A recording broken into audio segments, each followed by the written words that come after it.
BC గర్జన సదస్సుకు అధ్యక్షత వహించినటువంటి బీసీ గలం విప్పి ఈ కులాలను ఐక్యం చేసి రాజ్యాధికారం వైపు నడిపించాలని నడుం కట్టినటువంటి రాఘవేందర్ గారికి, అదేవిధంగా ఈ కార్యక్రమానికి వచ్చినటువంటి అతిథులందరూ, ముఖ్యంగా గుజ్జ సత్యం, కాచం సత్యనారాయణ గారు, నిర్మల గారు, ఐజీ నరసింహ గారు, అదేవిధంగా బొమ్మ రఘురామ్ నేత గారు, జల్లి నరేందర్ గారు, దేవరాజ్ గౌడ్ గారు, అదేవిధంగా రాజు గారు, కేవీ గౌడ్ గారు, మన లీడర్ అందరికీ, వేదిక మీద ఉన్న లీడర్ అందరికీ పేరు పేరు మీద నా యొక్క హృదయపూర్వక నమస్కారాలు. ముఖ్యంగా చాలా మంది అందరూ అన్ని విషయాలు మాట్లాడారు.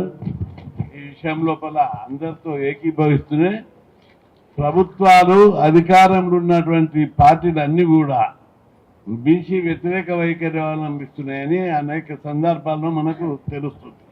ముఖ్యంగా అన్ని విషయాలను పోకుండా ఒకటి అందరూ చాలా విషయాలు చెప్పారు.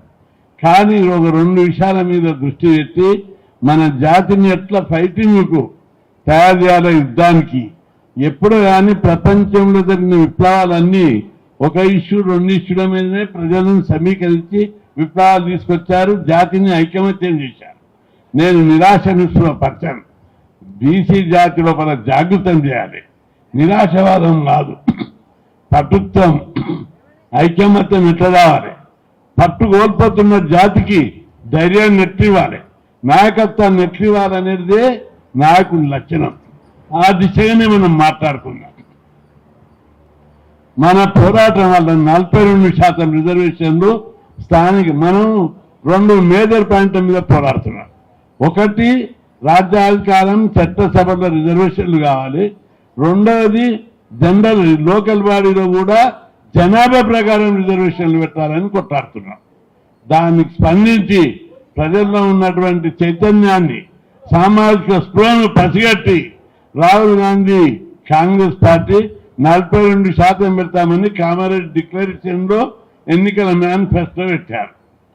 కానీ అధికారంలోకి వచ్చినాకనే వెంటనే 42 కాకుండా పాత పద్ధతి ఎన్నికలు జరుపుతానని చెప్పి రేవంత్ రెడ్డి అనౌన్స్ చేశాడు. ఖబర్దార్, ఎట్లా పెడతావు? మీరు 42 అనౌన్స్ చేసినందుకే నీకు ఆ సీట్ దక్కింది, లేకపోతే నువ్వు ఆ సీట్ మీద కూర్చుంటుంటివా అని చెప్పి బీసీలందరూ ఎదురు తిరిగి ధర్నాలు చేస్తే చెట్టకేలకు అనేక అవరోధాలు, అవాంతరాలు సృష్టించి 42 పోయాడు. 42 పోతే మనమందరం సంతోషపడ్డం వినవడానికి. ఈ 42%కు చాలామంది అనేక రకాలుగా వక్రీకరించారు. ఇది అయ్యేది కాదు, పోయేది కాదు. నిజంగా ప్రాక్టికల్గా వేరే రాష్ట్రాలలో చూస్తే అయ్యేది కాదు, పోయేది కాదు. కానీ నాకు ఒక నమ్మకం, తెలంగాణ గడ్డ పౌరుషాల గడ్డ, ఈ గడ్డ మీద అది వస్తే నిలబెట్టుకునే శక్తి బీసీలకు ఉన్నది అని చెప్పి, లేదు నీ వెంచు మేము నిలబెట్టుకుంటామని చెప్పాం. దానికి 42% రిజర్వేషన్లకు రాజ్యాంగ పద్ధతి ఉంది, చట్టబద్ధత ఉంది, న్యాయబద్ధత ఉంది. ఎట్లా ఇది జరగాలి మన జాతికి అని చెప్తున్నా. రాజ్యాంగంలోని 243 ఆర్టికల్ D6 ప్రకారం ఒక ఆర్టికల్ ఉంది, బీసీలకు లోకల్ బాడీలో రిజర్వేషన్లు నిర్ణయించే అధికారము రాష్ట్ర ప్రభుత్వానికి ఇచ్చినాము.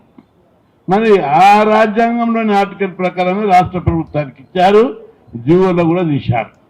ఆ తర్వాత చట్టబద్ధత, అసెంబ్లీ లోపల బిల్లు పెట్టి చట్టబద్ధత ఇచ్చారు. ఇక న్యాయబద్ధత, సుప్రీంకోర్టు ఏమన్నది, జనాభా లెక్కలుంటే పెంచుకోవచ్చు అని చెప్పింది.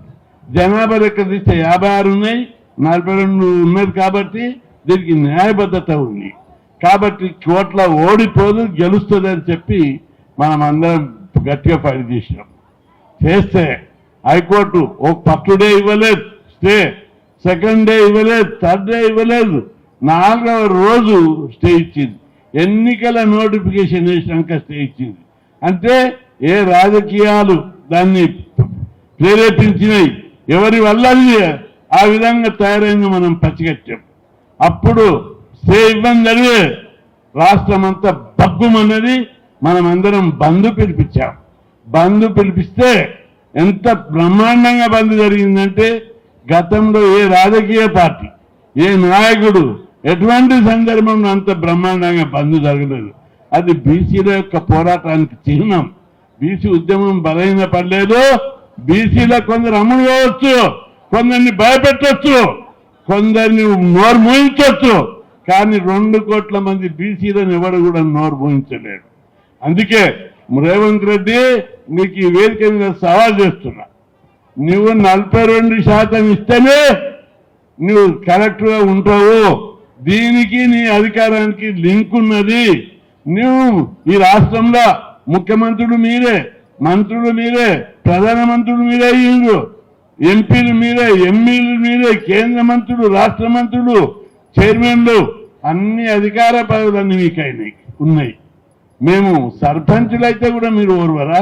మా జాతి సర్పంచులైతే కూడా మీకు ఇంత ఓర్వలేతనమా? వాళ్ళందరూ కలిసి మన పీఠాలు కుదుర్కోవడానికి ట్రై చేస్తున్నారు.